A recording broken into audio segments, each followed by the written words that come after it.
Pronto, cambada. Estamos ao vivo. Porra nenhuma, tô transmitindo não. Galera, é o seguinte, velho.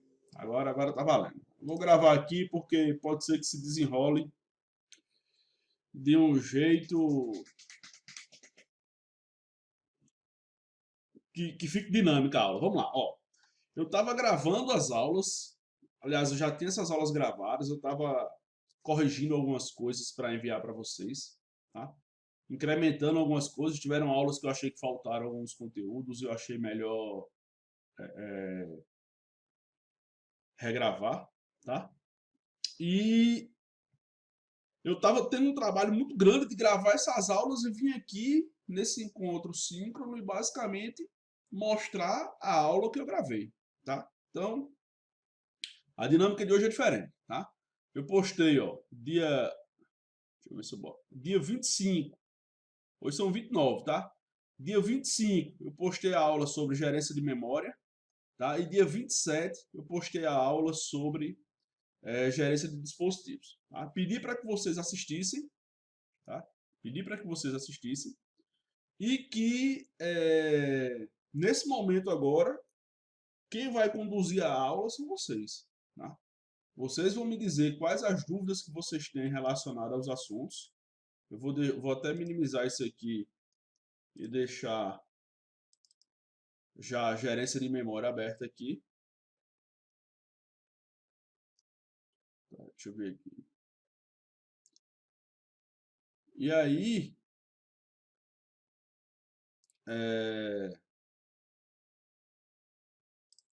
a gente vai trabalhar, deixa eu só design, botar aqui em widescreen para ele ocupar a tela toda, tá? E aqui a gente vai trabalhar, deixa eu abrir o chat aqui de novo, que o chat não está aparecendo para mim, agora tá. E aqui a gente vai trabalhar, minha imagem ela vai aparecer aqui no cantinho, tá? Vocês não estão vendo agora, mas quando eu for editar o vídeo, eu vou botar essa imagem aqui no cantinho para que vocês possam, pelo menos, ter o contato visual com o professor. Então vamos lá. Pedi para que vocês assistissem às aulas. Pela quantidade de visualização que eu vi aqui no YouTube, eu vi que muita gente assistiu, tá? Um número bom, de 2 dias tiveram. Algumas dessas visualizações são minhas, que eu vou olhar se o vídeo foi upado direito, se ficou alguma coisa que o YouTube não compilou direito. Então, assim, além de gravar, editar, assistir depois de editado, corrigir os erros que encontrei depois da edição, mandar para o YouTube, eu assisto lá no YouTube também para ver se ela foi upada, tudo direitinho, tudo certinho, para que vocês não tenham problema, tá? E aí eu quero saber de vocês, quais as dúvidas, o que vocês viram no vídeo aí, que vocês não entenderam. Vocês podem pôr no chat aqui, o chat não está aparecendo, mas eu relato as perguntas, tá? O Jonatas perguntou aqui, sobre overlay, já era para multiprocessos? Sim, era uma técnica de botar vários processos simultaneamente, vários módulos do processo simultaneamente dentro do processamento, tá? Era como se ele criasse uma bolha dentro do espaço dessa área destinada para usuários aqui, ele criava uma bolha aqui, modulava os processos e colocavam esses caras aqui, tá? Eu tinha várias partes do processo sendo executadas. Isso não quer dizer que sejam multiprocessamentos ainda não, tá? Aqui, ó. Aqui a área do sistema operacional e o overlay é justamente isso aqui, ó. É dividir o programa em módulos, tá? Então eu pego um programa grandão, divido esse cara em partes e cada módulo desse eu boto nessa área. Porque nesse momento aqui, essa área aqui, o programa era carregado, tá? Nessa área aqui, e nessa área de overlay eu colocava aquilo que foi modulado, tá? Mas eu não tinha vários processos simultâneos acontecendo não, tá? Eu tinha um processo só, que era o que ele chama lá, deixa eu ver, que é de programa principal, né? A área de programa aqui, ó. A área do módulo principal. Então eu tinha o módulo principal que chamava os outros módulos e esses outros módulos eram carregados simultaneamente, tá? No espaço compartilhado chamado área de overlay. Mas eu não tinha vários processos. Acho que o que você perguntou foi se eu tinha vários processos aqui, né? Não, aqui ainda era monoprocessado, tá? Deu certo aí? Vamos, pode apontar, velho. Pronto, Jonathan já deu ok. Vamos para a segunda pergunta aqui agora. A segunda pergunta foi o Myron, falou, então, no caso, quando era usado a contínua simples, quando se criou o overlay já se tornou muito processo. Não, foi o que eu falei. É o mesmo processo, sendo que ele está dividido em pequenos módulos, trabalhando várias partes daquele processo. Eu não tenho aqui, por exemplo, processo A, processo B, processo C, não. Tá?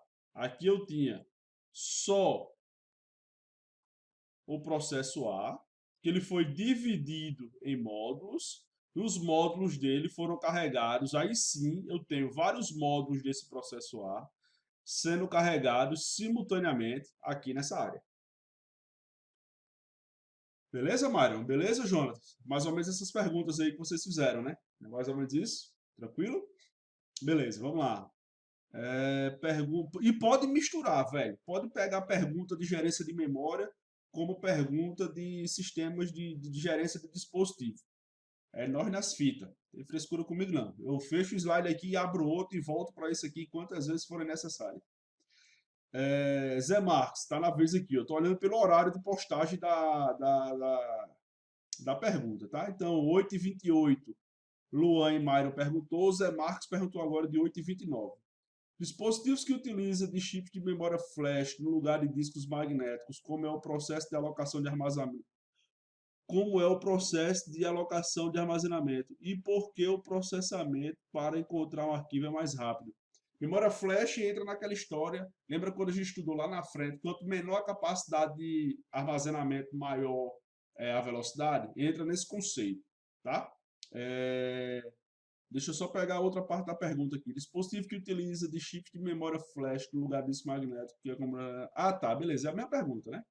Então, porque a memória flash ela é bem mais rápida do que a memória mecânica, por exemplo. Por isso que o HD SSD é mais rápido do que o HD tradicional, o HD mecânico. Ao invés de ter um disco de platina lá dentro, são memórias flash, tá? Vamos lá. Deu certo aí? Vamos, pode perguntar, galera. Eu tô olhando a hora aqui. Pois é, Marcos perguntou agora isso aí a respeito da velocidade.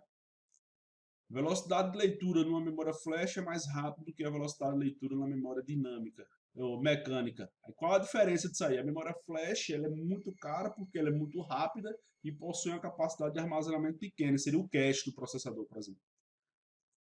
A memória mecânica é uma memória que tem grande capacidade de armazenamento, porém ela é mais lenta. Seria, por exemplo, o HD que está sendo substituído pelo SSD. Tá? Vamos lá, terceira pergunta, outra pergunta aqui, outra pergunta de Jonathan. Tá? De 8h30 agora foi a pergunta de Jonathan. O problema da alocação particionada dinâmica ocorre na memória secundária também? Se sim, como ele é resolvido? A memória secundária que você diz é o quê? É um HD? É um USB?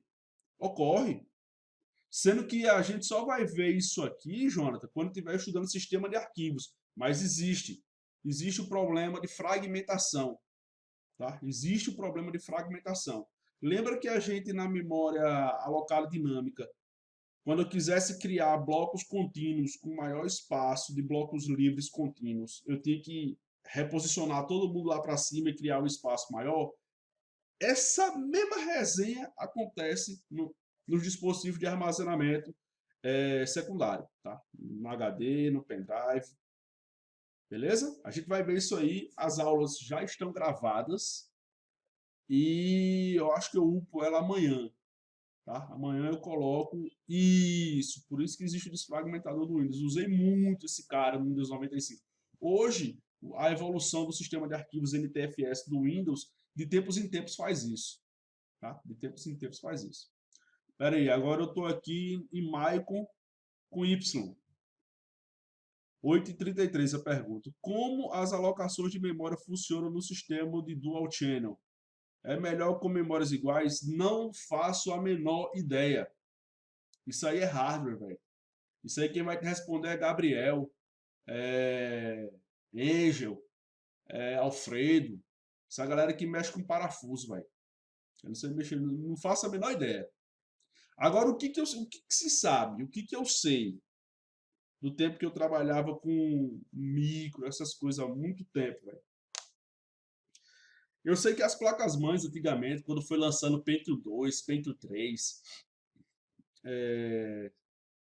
elas pegavam memórias com clock diferente, com frequência diferente, tá? Então, quando você botava, por exemplo, uma memória com frequência X e outra memória com frequência X-1, ela baixava a memória que tinha maior frequência para igualar na memória de menor frequência, tá? Então, a velocidade ela tinha que igualar porque ela não podia ter uma perna andando a 10 km por hora e outra perna andando a 50 km por hora. Imagina tu fazendo isso, né? Então, eu acho que ele baixa o clock para poder equalizar a velocidade de comunicação com os dois canais de comunicação, tá? Na época que eu trabalhava abrindo micro, isso aí tem uns 15 anos, eu acho, era assim. Então, como que é hoje, não sei, tá? Vamos lá, peraí, tem que subir aqui agora. Qual a menor quantidade de um sistema operacional conseguir gerenciar o disco? Qual a menor quantidade de quê? Zé Marques. Depois tu me responde aí, tá? Vamos lá, Pedão perguntou agora. Um processo pode ser transferido temporariamente da memória principal para a memória de retaguarda devido à sobrecarga da memória principal? Sim, o nome disso é swap. Isso é uma técnica de swap, tá? Eu não consegui achar o arquivo aqui dentro do meu Windows, na verdade eu não procurei. No Windows tem um arquivo chamado pagefile.sys, tá? Deixa eu ver se eu acho ele aqui nesse outro disco aqui. Eu não me lembro mais onde é, velho. Faz muito tempo que eu fiz isso nas minhas certificações, velho. Verificação de erro. Tem aqui o desfragmentador de unidade. Ó, esse aqui é o desfragmentador, tá? Ó, há 3 dias na última execução. Eu nunca fiz isso, entendeu? Então isso aqui está sendo feito automaticamente, tá? Deixa eu ver se eu acho. Hardware, geral. Bem, eu tenho que ver onde é. Eu não sei se é em sistemas. Deixa eu ver aqui se eu acho. Windows, pause break. Deixa eu ver se eu acho aqui. Configurações avançadas. Configurações. Olha, aqui, ó, desempenho, configurações. Avançado. Processador, memória virtual. Ó. Exatamente. Um arquivo de paginação é uma área de disco rígido que o Windows usa como se fosse a memória RAM. É justamente o arquivo de memória virtual que eu falei para vocês, tá? Então, se eu vier alterar aqui, ó, aonde que ele está? Ele está na unidade C aqui, ó, tá? Ele está na unidade de sistemas. E aí, nessa versão do Windows 10, ele gerencia isso automaticamente, tá? Na versão do Windows XP, não. Eu tinha que montar isso aí, tá? Então, ele já botou o tamanho certinho, que é um percentual do disco. Normalmente, ele usa 10% do disco para isso, tá? Então, essa memória virtual aqui é justamente o esquema de swap in, swap out, caso a minha memória principal esteja sobrecarregada. Beleza, Pedrão? Foi essa a resposta aí, né? Então vamos lá. Jonatas, como era feita a codificação da alocação particionada e na realocável ainda era necessário reiniciar e recodificar o SO na particionada estática ou relocável? Eu acho que tem duas particionadas, né?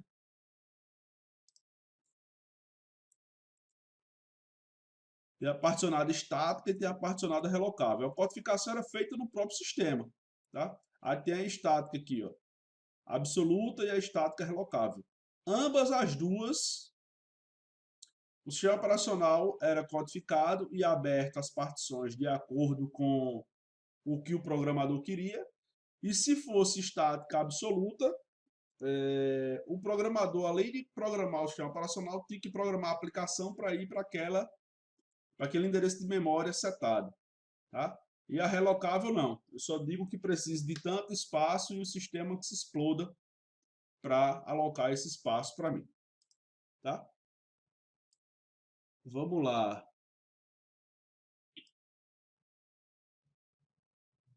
Não, é Manuel agora. Já estou em Manuel. Jonatas, respondi, né? Vamos lá, eu vou chegar em você aqui de novo, Myron. Aguenta aí, tá? Eu estou indo por ordem aqui, estou indo por partes, como diria o açougueiro. Tem que ir por pedaço. Tá? A estática relocável sempre vai mandar os programas para o espaço que fica livre primeiro, depende da técnica de alocação. Na parte 2 de memória vai ter lá best fit, first fit, worst fit. Dependendo da técnica que foi usada pela gerência de memória do sistema operacional, ele vai saber se foi o primeiro, se vai ser o que deixa mais espaço, se vai ser o que deixa menos espaço. Tá? Viu, Manuel? Isso aí está no slide 2. Isso que você perguntou está no slide 2. Tá? Antônio, continua do mesmo jeito atualmente. Tá. Isso foi falando do clock lá. Se não me engano, você queria falando do clock da memória, né? Se a técnica de swap existe, por que da tela azul por falta de memória? Normalmente, tela azul não está ligado à falta de memória. Está ligado tá ligada ao problema de acessar o conteúdo que está na memória. Pode ser por um bloco de memória que esteja com problema, pode ser por uma colisão, porque passa energia ali. Então, normalmente não é isso. Falta de memória é um deles. Por quê? Porque se eu tenho pouca memória, a probabilidade de dar merda em pouca memória ela é maior do que a probabilidade da merda onde eu tenho muito espaço, muita memória. Tá? Então, com muito espaço, muita célula, as chances de um processo cair numa célula ruim é menor do que no espaço menor e que tem um problema lá e o processo cair nessa célula ruim aí. Beleza, Mairo? É isso aí. Vamos lá. Jonathan Emanuel. Quando um programa acaba sendo swap out, ele é suspenso? Depende, velho. O estado do processo, quem vai determinar isso é o sistema operacional e o que vai ser usado do processo no momento, tá? Normalmente se usa os processos que estão em espera. Por quê? Porque a probabilidade dele ser executado é menor do que um processo que está na fila de pronto. Tá? Porque o processo na fila de pronto vai ser executado com certeza, é só esperar chegar a vez dele. Mas um processo na fila de espera, ele vai ser processado? Vai, mas não se sabe quando. Depende do que ele está esperando. Tá? Tranquilo, Jonatas? Entendeu aí? Eu li a sua pergunta agora que você fez às 8h38. Tá? É quando um programa acaba sendo swap out, ele é suspenso. Mas o swap out, deixa eu só ver aqui.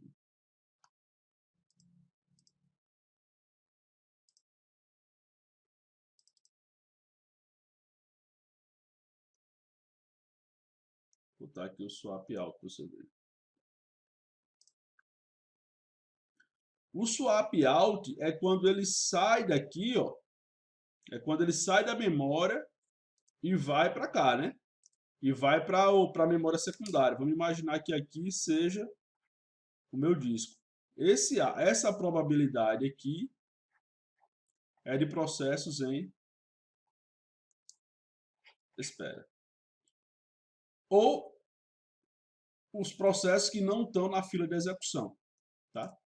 E aí, quando esse processo for chamado, ele não sai da área de swap e vai direto para a execução, não. Esse fluxo aqui não existe. Ele entra na área de memória para depois ir para a fila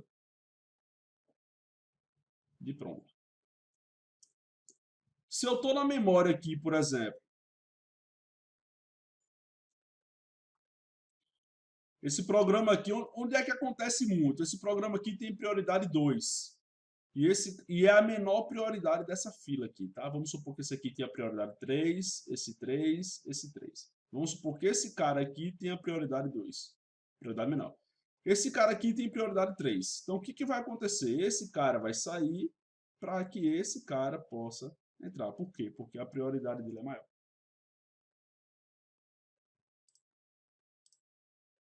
Beleza?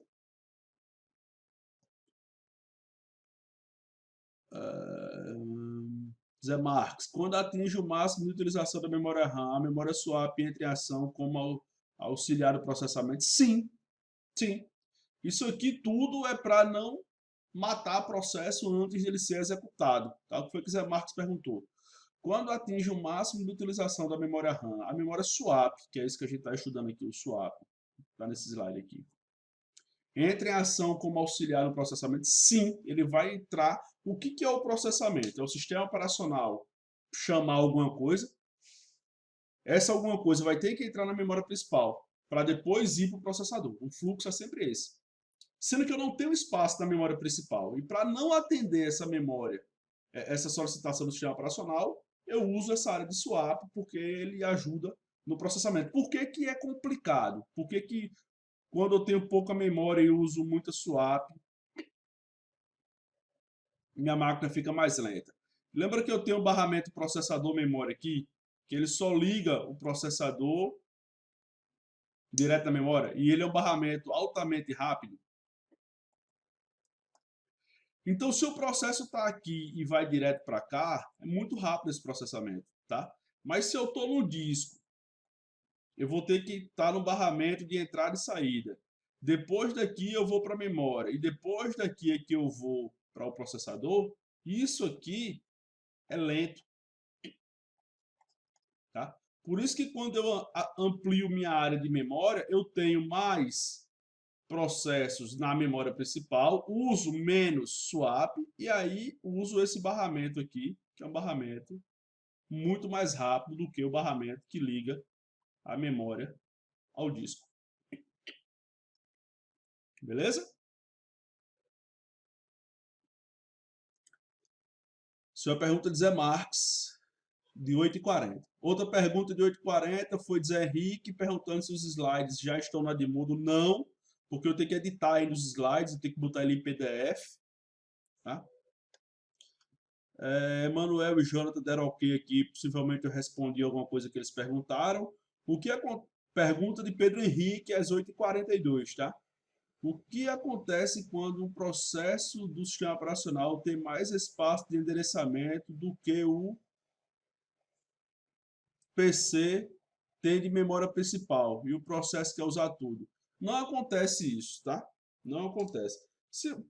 Das duas, ou ele não vai ser executado, ou ele não vai ser executado, ou vai tentar empurrar ele goela abaixo e vai dar estouro de memória.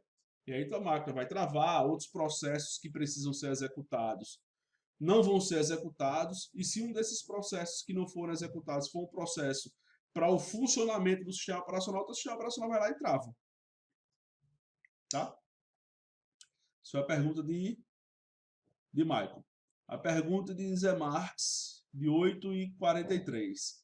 Se a memória swap tiver toda a sua memória consumida, o sistema operacional trava? Travar possivelmente não, mas fica lento pra cacete. Tá?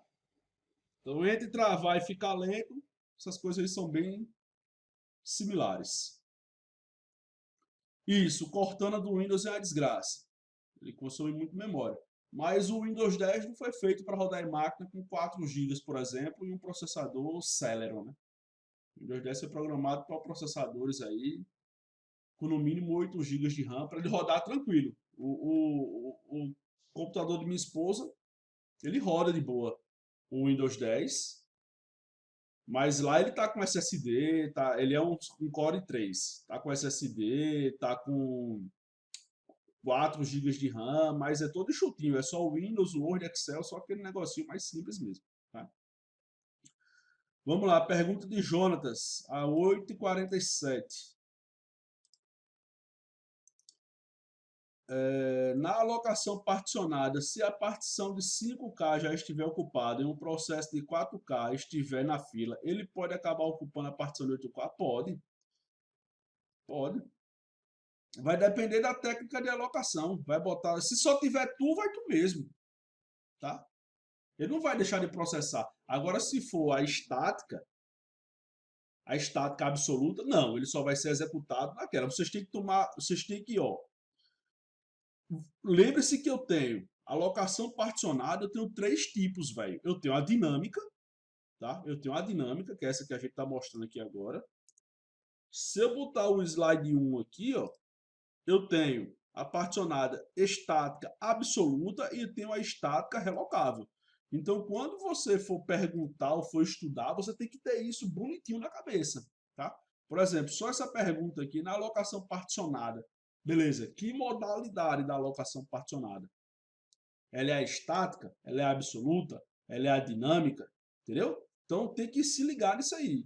Sim, a relocável diz aqui, ó, com a evolução dos compiladores, todas as referências a endereços do programa são relativas ao início do código e não a endereços físicos da memória. Dessa forma, os programas puderam ser executados a partir de qualquer partição.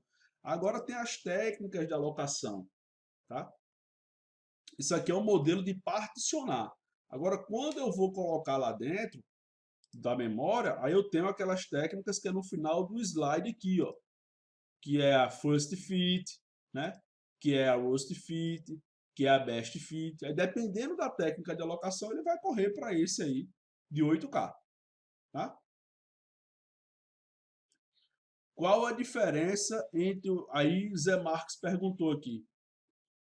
Qual a diferença entre o armazenamento secundário hiperconvergente do padrão HCI? Se você me disser o que é hiperconvergente e o que é o padrão HCI, eu posso lhe ajudar.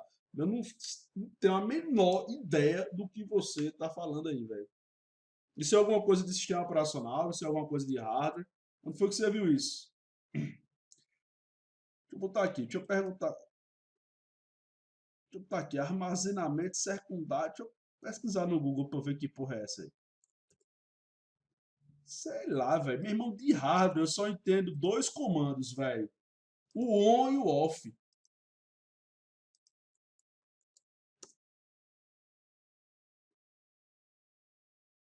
O padrão sei lá, velho. Que diabo é isso? Meu irmão, isso deve ser que tu deve estar olhando quando eu tava comprando um notebook, não foi? Quando eu compro um notebook, meu irmão, o óleo se divide em 12 vezes. E só.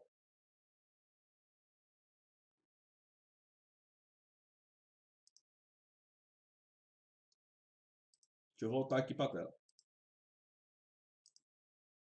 Oxe, cadê a tela de vocês? Ah, tá aqui.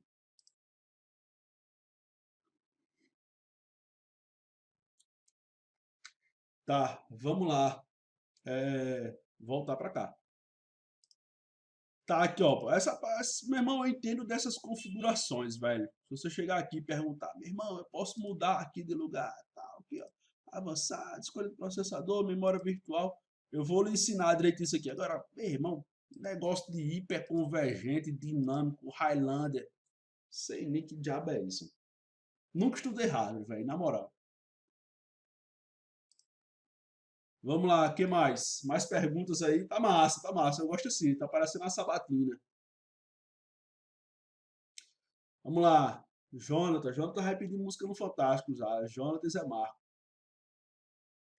Vamos lá. Alocação particional dinâmica só vai usar first fit em processos de prioridade máxima. O seguinte, quando eu estou codificando o meu sistema operacional, eu vou dizer a ele qual técnica ele vai usar. Isso é da codificação, da implementação do sistema operacional. Ele não vai usar isso aleatoriamente, não. Tá? Na implementação, na codificação, na concepção do sistema operacional, existem esses três modelos que têm que ser implementados. E aí a equipe de programação decide qual é o que ele vai usar. Tá? Isso até onde eu sei, não é mutável. Isso aí está lá implementado na hora da compilação do sistema operacional. Pode ser que com a atualização isso mude. Esse é uma linha de comando. Tá? Mas isso é linguagem de baixo nível. Isso é assembly. C é linguagem de baixo nível. Tá? Nessas linguagens orientadas a objeto, não, isso não existe não.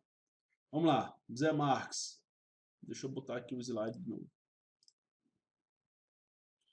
Zé Marques, na alocação particionada, qual?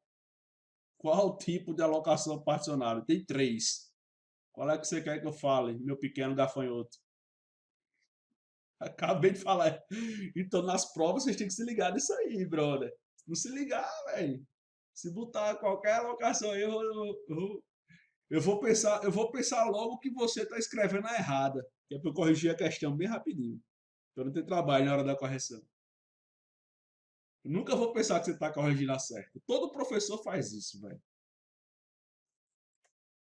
O nome disso o nome dessa situação é chamado ódio no coração, sentimento de vingança. Dinâmica, vamos lá. Na alocação particional dinâmica, os processos que deixam o resto de um K ou mais, eles podem se unirem e formar um novo espaço? Pode sim, pode sim. Eu tô aqui slide, tô na 2, né? Então tá aqui. Fazer isso aqui, ó. Tá vendo? Que é justamente realocar tudo aqui, os pedaços que estão separados, eles vão juntar tudinho para formar um espaço grande. E aí eu consigo depois, deixa eu ver se eu consigo aumentar aqui. E aí eu consigo depois, ó, porque ele estava assim, fragmentado, né? Ele estava fragmentado. O que foi que o sistema fez? Reposicionou esses dois caras aqui, ó, lá para cima, tá? Fez isso aqui e criou um espaço grandão com a soma dos espaços vazios. E aí eu posso criar eu preciso de 1K. Eu venho aqui e crio uma de 1K. Aí eu preciso uma de 2K. Aí eu vou crio uma de 2K. Aí esse de 1K aqui acabou, terminou. Eu vou ficar com esse espaço aqui vazio. E aí, de tempos em tempos, essa realocação vai acontecer para sempre manter a memória com espaços vazios contínuos e que eu possa armazenar processos maiores. Tá? É isso aí que você perguntou, Zé?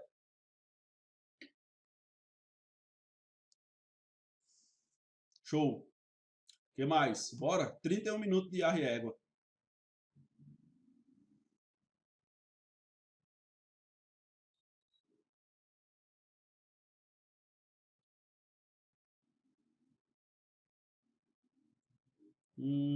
Existe um System Calls para cada dispositivo ou para todos. São dois esquemas de System Calls, tá? São dois esquemas. Aqui para quem está voando aqui, é gerência de dispositivo já que Jonas está perguntando. Deixa eu abrir aqui. Gerência de dispositivo.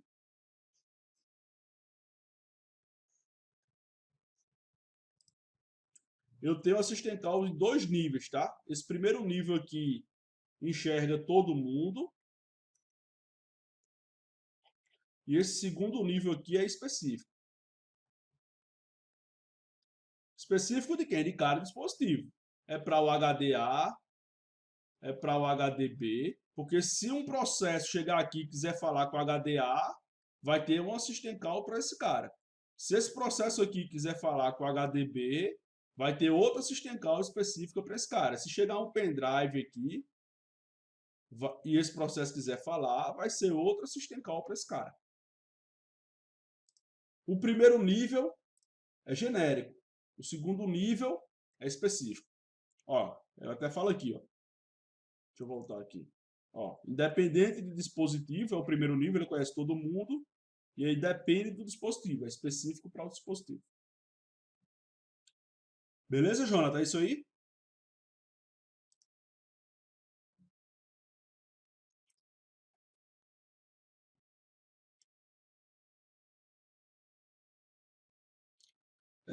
Pedro Henrique perguntou aqui, ó. Em um trabalho de perícia criminal, por exemplo, é usada alguma técnica para analisar os processos que foram feitos por SO? Sim. Existe um software chamado Autopsy.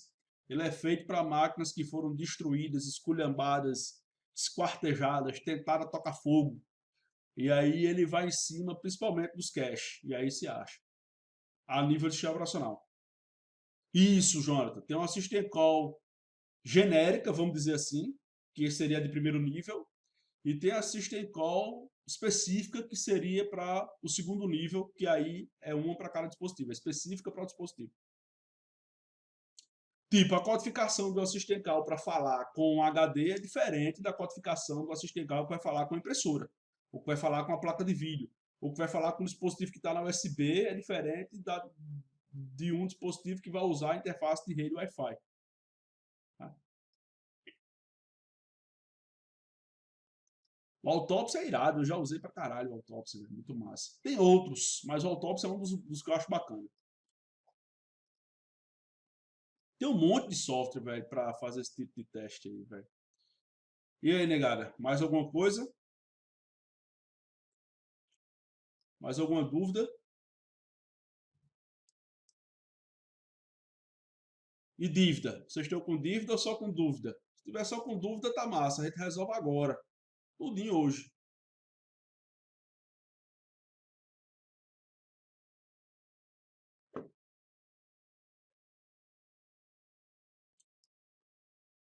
Device drivers.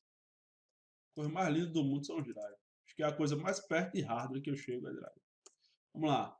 Quando o Word aqui, ó, vai querer ler o arquivo denis.doc, o Word, meu irmão, não faz a menor noção onde desgraça tá esse arquivo, velho. O Word nem sonha aonde tá isso. Tá? Quando eu dou 2 cliques lá e o Windows já abre o Word. O Word nem sabe aonde tá isso. Tá? E aí essa pergunta chega para um negocinho que a gente vai estudar nos próximos slides, chamado sistema de arquivos. Tá? Sistema de arquivos, que vai trabalhar com os dispositivos. Tá? Então, o que acontece? Até que o subsistema você sabe, né? Até quando chega no subsistema, você sabe que essa requisição chega para a gerência de dispositivo, porque ele vai tentar falar com o dispositivo e vai ter aqueles 2 níveis lá que a gente já estudou. Então, quando eu vou chegar aqui, por exemplo, a rotina de entrada e saída através da System Calls, um HD, por exemplo, ele é assim. Ele é cheio de blocos que quando a gente estiver estudando sistema de arquivos, a gente vai saber que isso aqui é chamado de bloco físico e que atualmente esses caras aqui têm 512 bytes. Esse é o tamanho do bloco físico, tá? O sistema de arquivos está aqui em cima. O sistema de arquivos está aqui. Então, o driver, a rotina, só conhece o sistema de arquivos, tá? E o sistema de arquivos sabe que aquele denis.doc está no bloco N. O Word pede para o Windows pega para o sistema de arquivos e faz: bonitão, tem um brother aí que está querendo pegar o arquivo denis.doc. Beleza? Sistema de arquivos, denis.doc. Beleza. O sistema de arquivos vai todo lá bonitão e chega lá no driver e fala o seguinte: driver, pega o arquivo que está no bloco N. A gente vai conhecer no começo da próxima aula um esquema chamado de formatação. Quem aqui já formatou um disco? Quem aqui já formatou um disco? Um pendrive, um HD, qualquer bosta dessa aí, qualquer dispositivo de armazenamento. Quem aqui já formatou? Pronto, beleza. A gente vai entender que o sistema de arquivos é responsável pela parte lógica da formatação. Tá? Então ele conhece, quando ele está formatando, para cada bloco físico desse, ele dá um endereço lógico. Tá? E vamos supor que o endereço lógico que está o arquivo denis.doc seja esse aqui, ó. O N está aqui. Tá? E aí, quando a rotina chegar lá, ele não vai dizer: bicho, pega aquele arquivo que está naquele lugar. Isso não é um trabalho do sistema de arquivos. Isso não é um trabalho da rotina. A rotina vai dizer o seguinte: pega aquele arquivo que está no bloco N. E aí o driver vai receber essa demanda aqui. Quem recebe essa demanda é o driver. Tá? O driver, ele nada mais é do que um programa. Tá? Ele nada mais é do que um programa. Então, quando o driver receber essa demanda, o driver que tem uma banda da bundinha do driver está vinculada a software e a outra bandinha da bunda do driver está vinculada a hardware. Tá? E aí, quando o driver receber essa demanda do lado do software, ele vai dizer, ah, beleza, controladora, pega o setor X, porque é o setor que está associado ao bloco N. Tá? Então, a controladora vai acionar o disco, seja ele qual for o disco. Tá? Vamos supor que esse cara aqui seja esse disco aqui. Então, esse disco aqui vai procurar o setor N, pegar os zeros e uns que estão armazenados nele, mandar pela mesma controladora para o driver. O driver pega esses zeros e uns, devolve para a rotina que vai para o sistema de arquivos. O sistema de arquivos devolve para o SO. O SO devolve para a aplicação do Word. O Word vai lá e abre o arquivo. Tá? É assim que funciona.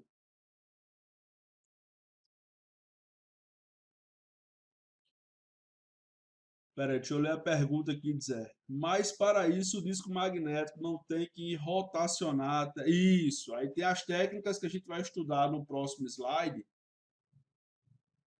Tem as técnicas de como localizar isso aqui, né?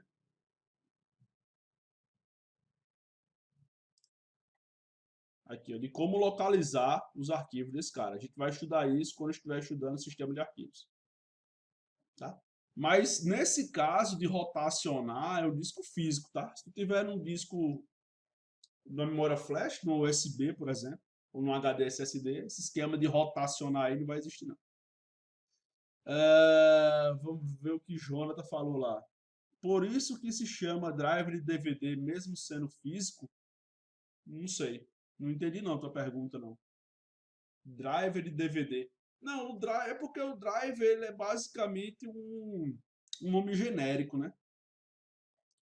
É basicamente um nome genérico. Mas pode chamar leitor de DVD, por exemplo, aí seria hardware.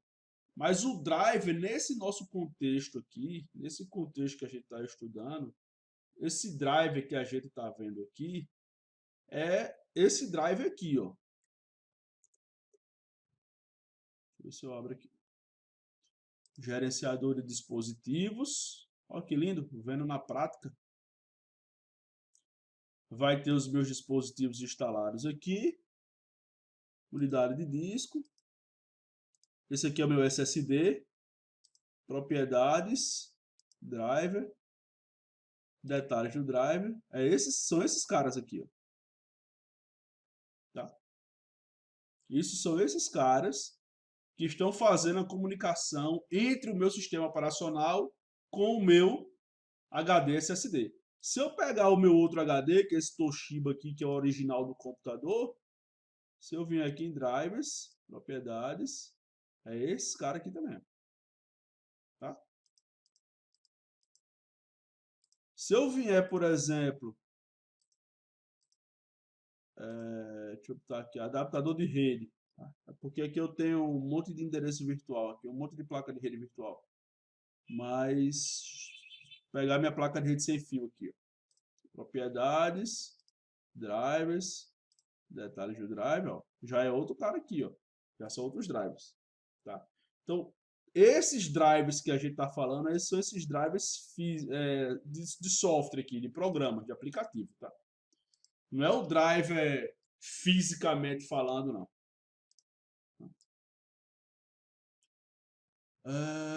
Vamos lá, Zé Marques. Nesse caso, quando eu estou recuperando um HD danificado, ele vai reescrever os novos blocos de células para outros novos armazenamentos? Não, necessariamente. Você vai ter que ler aquilo que está armazenado. Se vai ser no bloco antigo ou no bloco novo.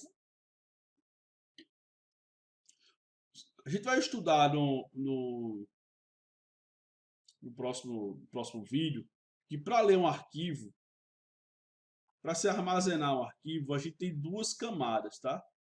A gente tem uma camada lógica E a gente tem uma camada física. Eu posso fazer recuperações de dados a nível lógico. Existem técnicas para fazer essas recuperações a nível lógico. Existem técnicas para fazer essa recuperação a nível físico, tá? Então isso aí depende do que você está querendo fazer. O SSD não utiliza quase nada mecânico, verdade. A memória é parecida com essa memória que vocês espetam aí no computador de vocês. É porque sempre ouvi ser chamado de drive de DVD, mas já entendi o contexto, exatamente. Então esse contexto aqui é relacionado a software, tá? Zé Henrique, a rotina não faz comunicação direta com o controlador de disco porque ele não entende o controlador. Né? Isso, exatamente. Exatamente. Quem sabe falar com o controlador é o drive do dispositivo. Então, toda vez que eu quero falar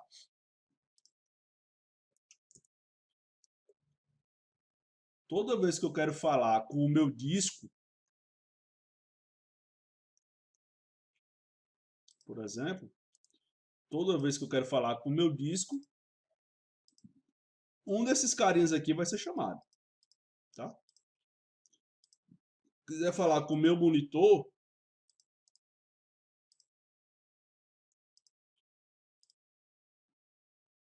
eu não sei se vai dar pau agora, esse carinha aqui vai ser chamado, tá? Ele é quem faz o meio campo entre o mundo de software com o mundo de hardware. Vamos lá, Zé Marques.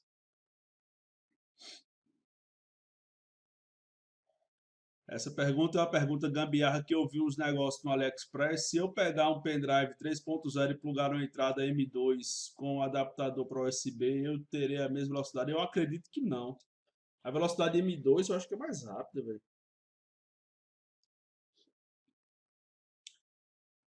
A velocidade M2 eu acho que é mais rápida do que o USB. O barramento é mais rápido, tá? Mas aí é uma parada de hardware mesmo. E de hardware eu só entendo on-off, né?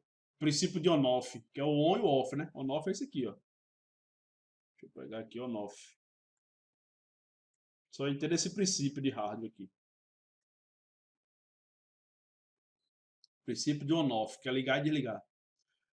Vamos lá, galera. Mais alguma pergunta aí? Mais alguma coisita a mais?